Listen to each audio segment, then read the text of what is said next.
All right. Great, thank you. I want to call this meeting of the Access and Affordability Working Group to order. And Cameron, can you please, oh no, Jeff, can you please take roll? Yes, I'd be happy to. Good morning. There's a little bit of noise on the line. Is there something that needs to be addressed? Okay, apparently not. Maria Bonneville, Present. Kim Barrett, Present. David Higgins, Assist. okay. Okay, I'm going to continue. Vito Bassiani, Pat Levitt, Adriana Padilla, Elizabeth Bayou, Present. James DeBededeni, Ted Goldstein, Present. Christina Hartman, Darius Lakadala, Present. Harlan Levine, Here. Mashwari Sentil, Present. Adriana Shapiro, Amar Kadan. Adrian's on, she's just. Yes, I'm present. It wouldn't let me unmute. Present. Thanks, Adrian. Thank you. Is there anyone who's joined that I've not called their name in the roll? Okay. I don't believe my name was called. Yael. Wait.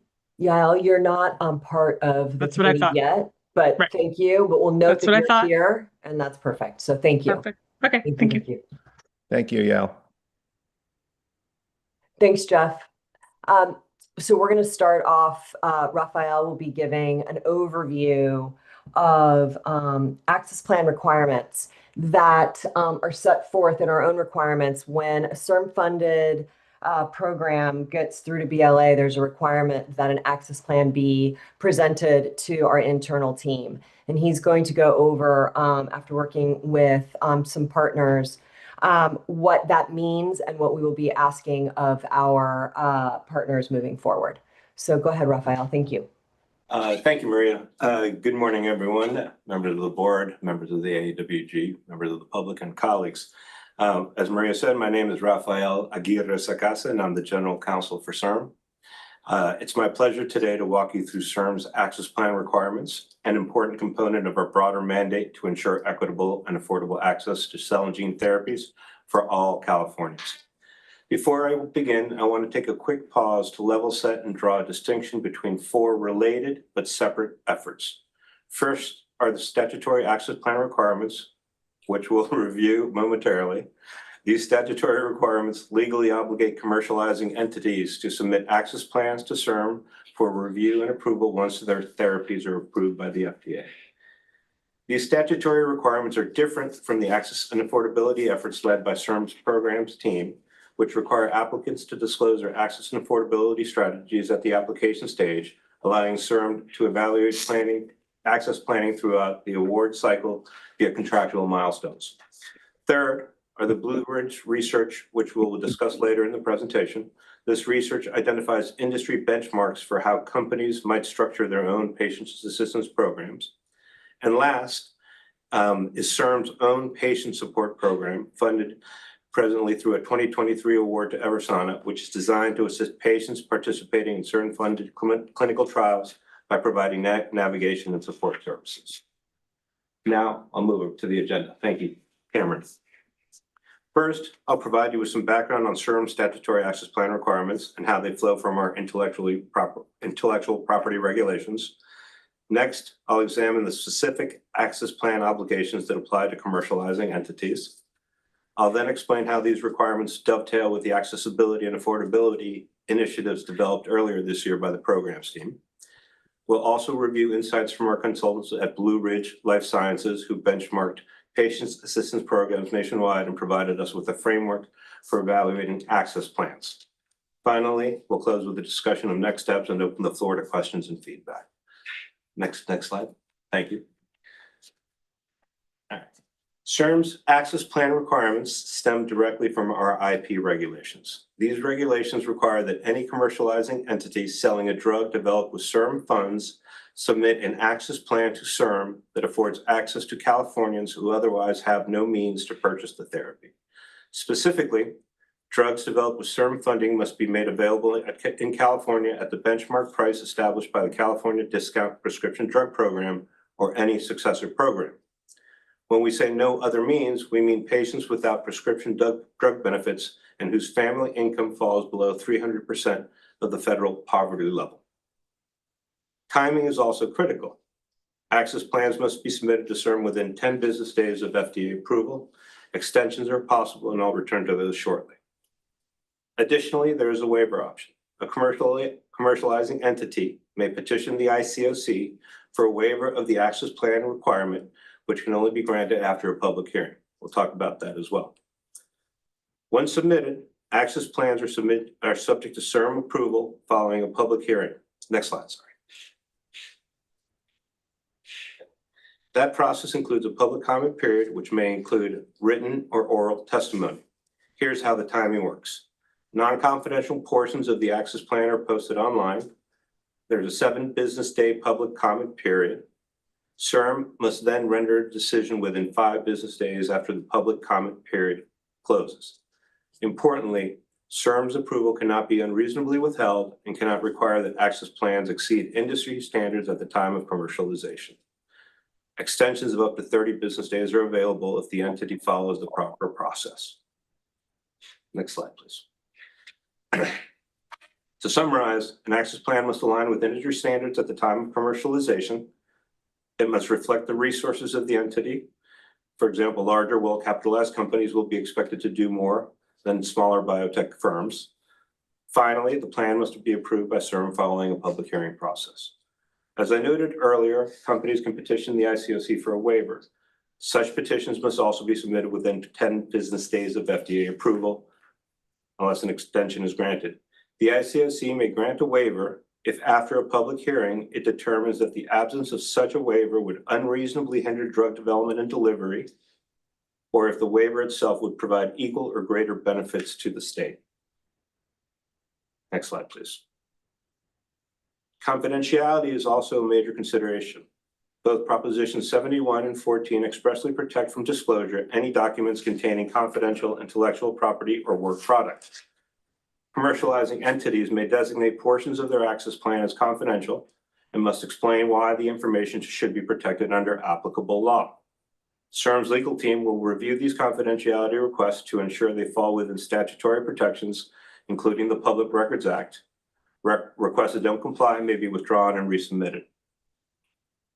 In addition, the ICOC may review proprietary materials in closed session, and nothing here preempts stricter state or federal confidentiality requirements from applying. Next slide, please. The statutory access plan obligations I just reviewed are designed to complement the programmatic efforts that Rose's teams presented to you in April. The program's structured review and engagement process introduces access and affordability considerations at the earliest stages of CIRM funding. By requiring applicants to address checklist items at both the application and milestone phases, the program team ensures that awardees are actively incorporating patient access principles throughout the award's development lifecycle. This staged approach provides visibility into potential barriers and establishes measurable commitments that can be tracked and refined over time. In this way, applicants are guided toward building a feasible, equity-focused access strategy well before their therapy reaches commercialization. In summary, CIRM's integrated approach from application to commercialization creates accountability and consistency, ensuring that access and affordability are not an afterthought, but a core expectation of every award. Next slide, please. Now I'd like to turn to the benchmarking work conducted by Blue Ridge Life Sciences. Joining us via Zoom today is Ivar Jensen, Vice President and Principal at Blue Ridge, who helped lead the efforts on the research and is available to answer any questions we might have. Blue Ridge conducted both primary and secondary research, reviewing public documents, interviewing experts in the patient assistance field, Their findings helped us distill best practices for access plans in the cell and gene therapy space. What I'll share today is a condensed version of their research, which can be found as an appendix to this presentation. The goal was to highlight common components and best practices that can guide CIRM's review of the submitted access plans. As a threshold matter, across the field, patient assistance programs tend to share several basic eligibility requirements: U.S. citizenship or some form of legal residency, a valid prescription, often with prior authorization and confirmed diagnosis, income thresholds typically between 200 and 600% of the federal poverty level. Many programs exclude Medicare, Medicaid, VA, and TRICARE patients since those individuals already have coverage. These patient assistance programs are primarily designed for the commercially insured or underinsured. Next slide, please. By looking at the patient assistance program websites of 14 FDA-approved cell and gene therapies, Blue Ridge identified 8 core attributes that appear across successful access plans: case manager navigator oversight, benefits investigation and verification for eligibility, financial assistance, logistical coordination, ancillary healthcare provider wraparound services, program efficiency, accessibility factors such as multi-language support, and ongoing compliance and post-treatment follow-up. These attributes provide a framework for what patients need to access and benefit from advanced therapies. Next slide, please. One common theme is dedicated support by a case manager or navigator. Many of these programs provide what we might call white glove end-to-end support, ensuring patients receive assistance at every stage of the process. For example, successful programs would provide patients with access professionals who can help with the benefits investigation activities, such as verifying insurance coverage, responding to denials, and managing appeals. Eligibility tools help providers quickly assess whether patients qualify for support. And support does not end with treatment administration. It often extends to adherence monitoring, milestone tracking, and post-treatment follow-up. In short, effective programs act as a one-stop shop, helping patients and caregivers navigate what can otherwise be a highly complex process. Next slide, please. Financial and logistical support are equally critical, but it's important to note that not all programs offer financial assistance. So some programs may only offer navigational support activities. Direct costs that are covered by patient assistance programs generally focus on drug coverage, copay assistance, and administrative fees. Indirect costs can include travel, lodging, meals, and childcare. Many programs also cover caregiver expenses and offer tailored logistical support, including cold chain shipment coordination for product delivery and specialized treatment site arrangements. In combination, these services reduce the practical barriers that often prevent patients from accessing therapies. Next slide, please. Blue Ridge found that roughly 88% of manufacturers outsource at least some patient assistance services. The reasons are straightforward. 24/7 end-to-end support requires infrastructure and expertise that many companies lack internally. Large pharmaceutical firms often use hybrid models, keeping quality control functions in-house while outsourcing call centers or compliance-heavy services. Smaller biotech companies tend to outsource more extensively, particularly for reimbursement, financial assistance, and logistics activities. Oftentimes, they engage in services with third-party service providers or hub service providers. We've included a list of potential hub service providers in the appendix for awardees to consider. This reliance on outsourcing underscores why many companies look to hybrid models for sustainability. Thank you. Next slide.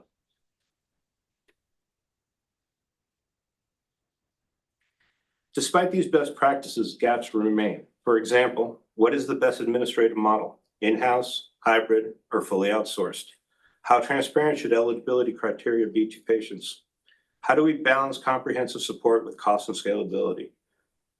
Provider awareness is also a challenge. Studies demonstrated that nearly half of patients are unaware that these patients' programs even exist. With these gaps in mind, I want to talk briefly about timeline companies should follow to prepare their access plans. As I've mentioned, timing is critical. Ideally, companies should begin developing patient assistance and access programs 18 to 24 months before launch. This includes benchmarking, designing services, contracting with hub providers, building IT infrastructure, training staff, piloting workflows, and preparing for launch. By the time of commercial launch, programs should be fully operational and ready to adjust to based on real-world feedback. Next slide. Looking ahead, our next steps include developing tools and checklists for scoring access plans that would track the information discussed today, identifying and onboarding consultant expert to support the review of these access plans, delineating an engagement and communication plan for awardees approaching BLA submission. And these would ensure that awardees receive the support and guidance needed to submit robust and compliant access plans for consideration. That concludes my prepared remarks. I'd now be happy to take any questions or comments that you might have. Thank you. Thank you so much. So I'd like to open floor for any comments from the working group members. Kim, you have your hand raised. Yeah, I feel like I'm channeling Isabel from our previous meeting, but I was struck by the finding that most of these programs are only available to citizens and permanent residents. Is that what we plan to do for CIRM? Again, we can't mandate who is subject to the access plan, but obviously we encourage as much outreach to underserved and underrepresented communities as possible, Kim. And so I think that working with them from the application stage, we will try and influence that to the extent we can.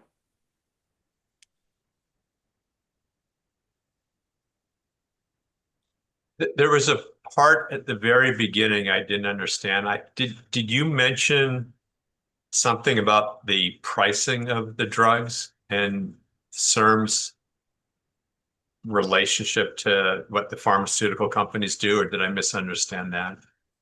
No, I didn't mention the pricing, but the pricing has to be sold at the benchmark price that is set forth in the California Discount Prescription Drug Program. Is that what you're referring to, Harlan, I think? Correct, yeah. And so whatever the benchmark price is set forth therein is what needs to be followed. I'm not sure that prescription drug program actually has set forth anything right now.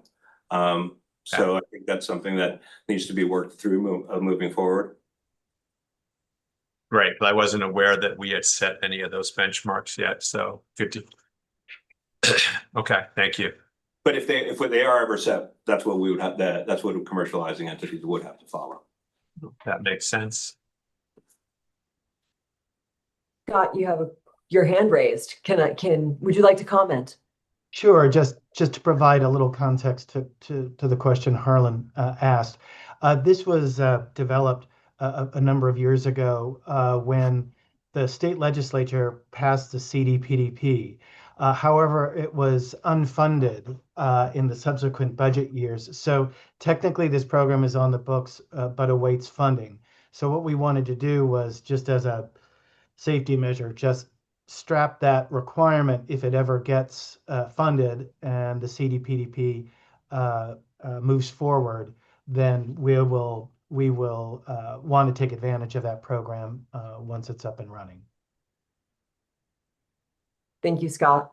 Thank you. I wanted to go to Jeff for a moment because he wants to also add something to Kim's question. Yeah, just a reminder, Dr. Barrett, when in terms of this analysis, a substantial portion of the population that would be underserved potentially would be covered through Medi-Cal policy, which is obviously the state has been a bit challenged there, but certainly there's been a move to make Medi-Cal as inclusive as possible, which would, as been noted in the earlier remarks, potentially that population generally isn't covered through these mechanisms. So I just wanted to point out the Medi-Cal mechanism is one that facilitates access to populations in California through a very deliberate, policy effort on the Medi-Cal side. Maybe I'm missing something, but some of the other aspects of this patient assistance program isn't necessarily just providing ways for them to access the therapy, but it's this sort of ancillary support. And maybe I am not fully informed what Medi-Cal does, but I wasn't aware that they provided, childcare assistance or housing assistance or all these other things that might be necessary for patients to access these types of complex therapies.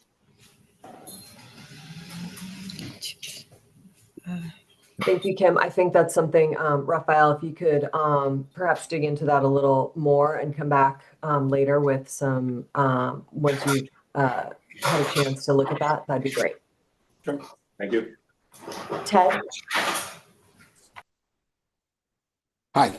So very interesting. And I was intrigued by a small comment you made about that a lot of the work tends to be outsourced to third parties. So who are the healthcare hubs? Are these companies like McKesson and Eversana? And have we spoken to them and discussed the plan? And did they add anything? Have any reactions? Do we perhaps we should think about things like, for example, having a certification for vendors so that we can keep a close eye on what they are doing. Yep. So again, just reading from the slide here, Cardinal Health, Cencora, Eversana, Inspirogene, Orsini, and Profarma are some of the hubs that we came up with as part of the Blue Ridge research. We don't engage with these on behalf of the commercializing entity.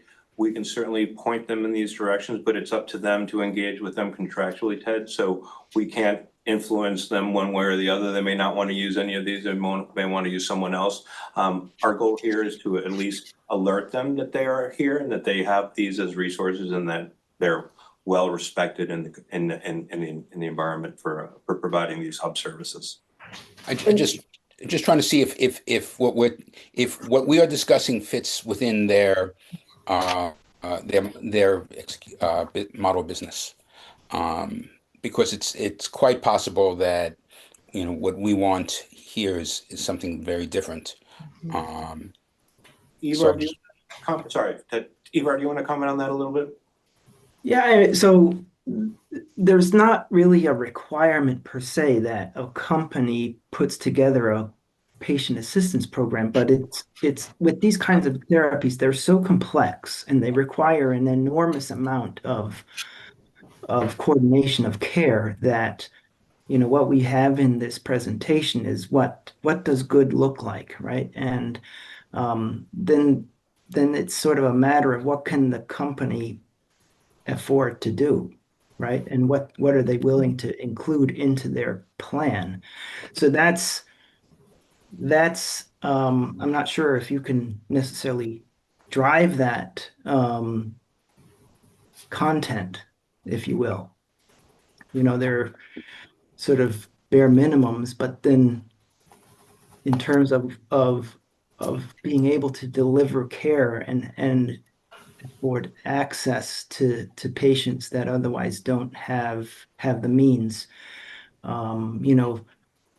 you would have to kind of go to that financial level support. Some of the benefits investigations is always helpful to help those patients and caregivers in that pathway. Yeah. And so on. So I think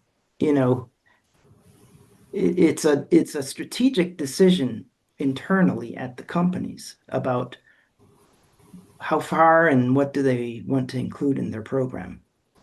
Yeah, I think I have a different perspective on this. To me, this falls into a very general space of new paradigm product support, right? At Apple, no one had Genius Bars before Apple had Genius Bars. Now everybody has Genius Bars, and the notion of what does it mean to fill in the gaps and make up for a difficult to use product that has certain complexity to it. And there's best practices that you quickly learn and can clone. And what's going on with stem cells and therapy is going to be no different, since the impact on the patient is remarkably similar with hospital stays and ablation and repeated follow-ups and coping with infections and so on. And so it strikes me that this is a wonderful time to get these guys together. I don't believe we are stealing anything from the companies, and I don't. Our mission is not necessarily to help, come to get in the way of or help any company succeed or fail. Our mission is to make the whole technology work for California. And so if we can come up with hey, here's the guidelines, and get these hub firms who are going to be instrumental in actually doing the work in the same room, learning from each other, strikes me as it. So the modification to the plan that I see here is we should have an invitation to meet together to come up with provisional plans, and just like we have with the Alpha clinics, to share results. Okay. Make sense? Raphael? Yeah, no, thank you, Ted. So it sounds like you're suggesting that we should try and see if there are any efforts that we can do to get some collaborative efforts from these hub service providers. Sorry, there's a lot of background noise. Standard approach that can be used across the cell and gene therapies. Is that correct, Ted?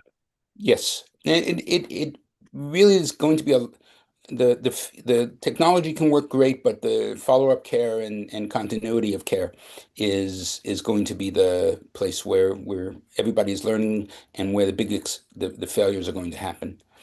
And we send them out of the hospital, out of the clinic, healthy, and the local hospitals may not know what to do.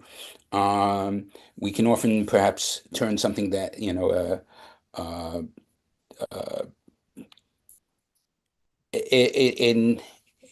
a urgent emerging set of symptoms, and manage it, versus sending them to the ER, where the patient where they have no background knowledge on how to cope with the patient. And so we're really in an important phase here to design the whole product of gene therapy. And I think a lot of that is going to come on the back end of pre and post therapy delivery. Thank you, Ted. That's very important. Raphael, let's talk about that internally and see what we can do. Thanks. Thank you. Mahaswari, you have your hand raised. Yes, thank you. Thank you. My question is regarding the eligibility criteria that was shared based off the Blue Ridge research. And my question is, what percentage of Californians, based on the eligibility criteria that was presented, would be eligible for this access plan? Do we have an assessment of what percentage of Californians we are talking about for this? No, I don't think we have that information, Ivar. I don't think that information. Yeah, we don't have that level of detail. The reason behind my question is that if you look at the criteria that we are suggesting, and this probably piggybacks to Dr. Barrett's question as well, right? U.S. citizenship, 200 to 600% federal poverty line, and many other, there are 5 criteria that we are defining, that might filter down into a very small subgroup of people for whom we are creating this wonderful access plan. And hence, if we know the percentage of Californians we are talking about based on the eligibility criteria, maybe that would give us an opportunity to rethink what that criteria should be.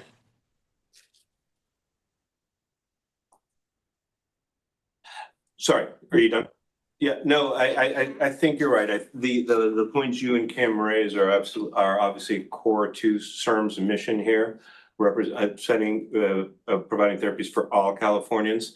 At the end of the day, these are best practices. These aren't necessarily what every patient assistance program will have. Each one will be customized to their own specific user group, if you will, patient group. I think that the research proves that about 80% of these plans should have similar components. The other 20% will be customized to this particular therapy. And I think that's where most of these outreach efforts will have to manifest itself during the process. But that's something certainly that we can try and influence that to the extent we can. That's our whole mission. So that's what we try to go through. And again, that's what we can certainly relay to these commercializing entities, that's what we think are the best practices for these access plans. Yeah, and the reason why, once again, I'm emphasizing this point is that the demographics of California might be very different from the general plans that we have across the country. And keeping that in mind, while we are creating a plan that is specifically focused on Californians, should depend upon the percentage of Californians that we are actually talking about, based on the eligibility criteria that we are developing. And this might be in this earlier stages of developing this plan might be the best opportunity for us to define who are eligible. No, great point. Absolutely, 100% agree. The sooner the better. Thank you. Harlan. Yeah, just two quick things, and they actually seem pretty trivial compared to the meaty discussions we just had. But I was also on the slide. I was curious. I saw about IVF, or maybe it was fertility. I can't remember if it was one or the other. But what was that connoting? Are we suggesting that IVF and fertility treatments be part of the treatment, or just that it be specified whether it's part of the benefits for some of these treatments?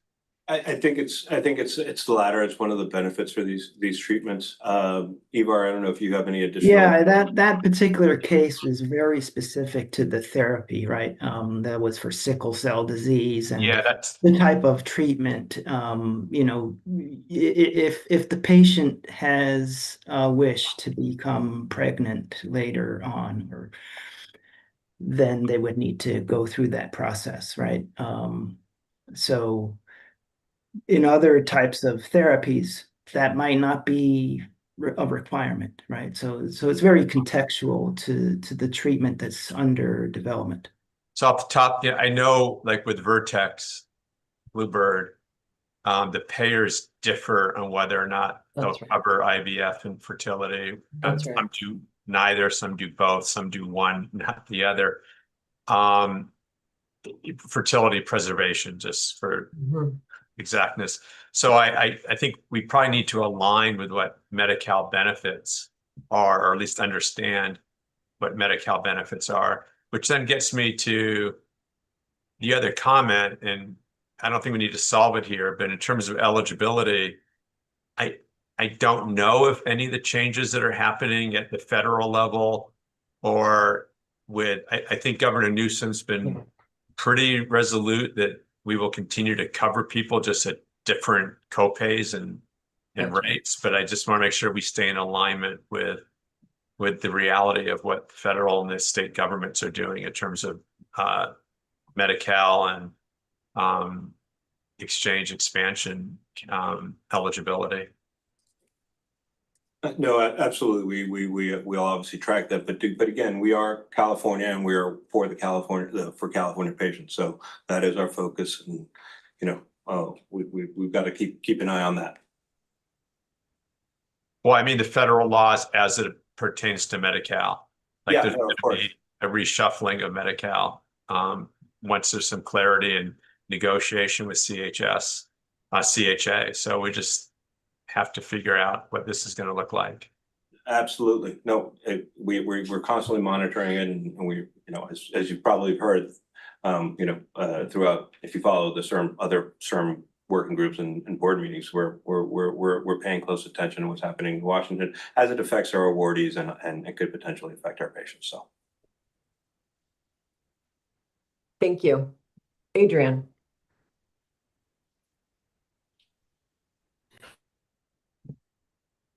Adrian, you're still on mute. I'm sorry.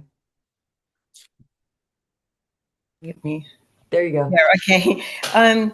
Yeah, so, the sickle cell community has been on such a roller coaster with this. So two things that I'd like for us, since we are at the beginning of this, to think about. One is, what happens when a patient goes through, has gene therapy, and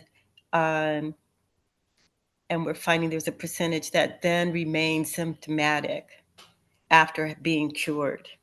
And then they fall out of this range of, you have a genetic illness and you have access to coverage and support. And so then we have these people who have gone through it.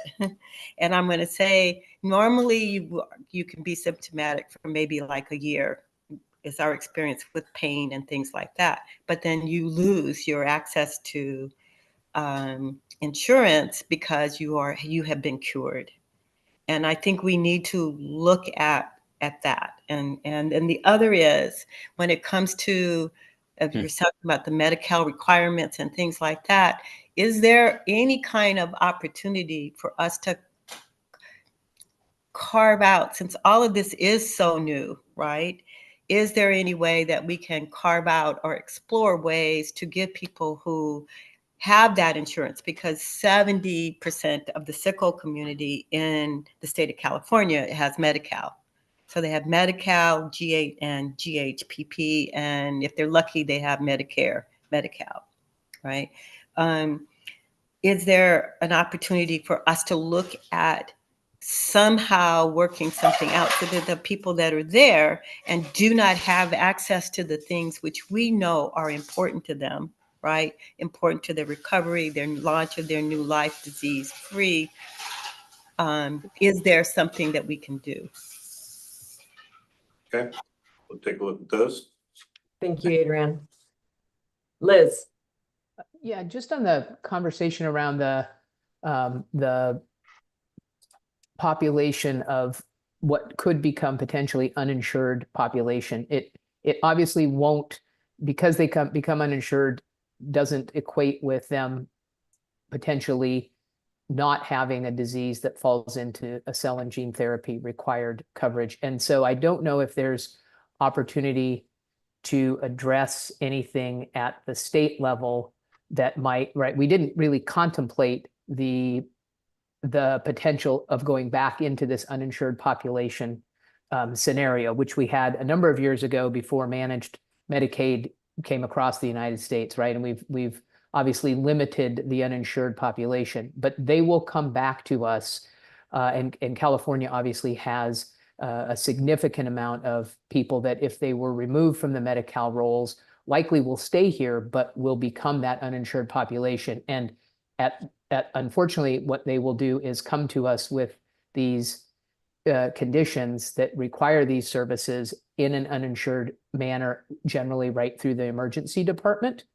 And so it might be interesting to see if there is a way, if we think that population falls outside of this, is there a way that we can work with the state to potentially address that population as eligible for these services as well, if for some reason we find that they fall out, because they will still come to the providers who are offering these services, and we would need to take care of them. That's our mission. Those are our missions. And so maybe there's room in the way in which the governor's office is managing this, that those populations would remain eligible for these services, because they're probably most likely going to remain in the state, and they will cost the system, it's either the cost at the provider level or the cost at the state level for the Medi-Cal coverage. And so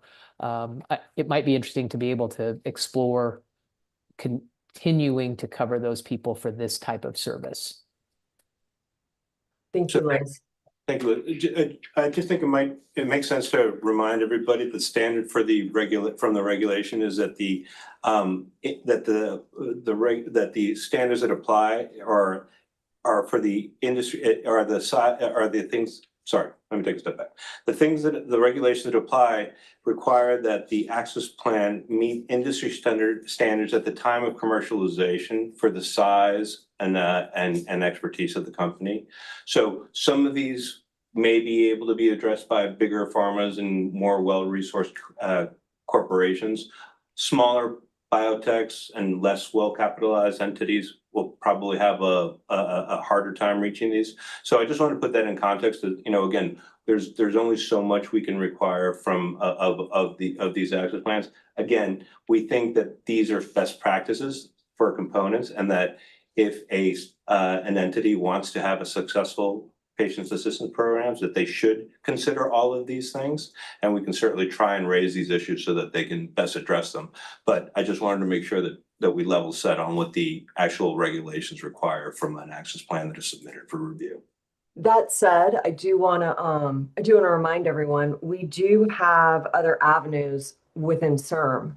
So we have our own patient assistance fund that can be accessed for these therapies, and our research programs also have budgets around access and affordability. So there are other mechanisms that we can turn to if needed and necessary, and then obviously we will explore all the other options that the group has laid out. So thank you.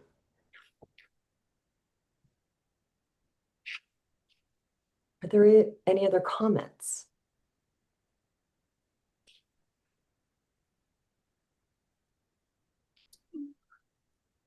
I want to thank everyone for being here this morning. I want to thank Raphael and the team for putting this together, and Blue Ridge's help has been wonderful. Thank you. Raphael, I think we have some items to talk about internally and then come back to this group, circle back with some other information. And is there any public comment? I don't think so. No. Okay. Thank you so much, everyone. Appreciate all of your time and your comments this morning, and I hope you have a great weekend. Thank you.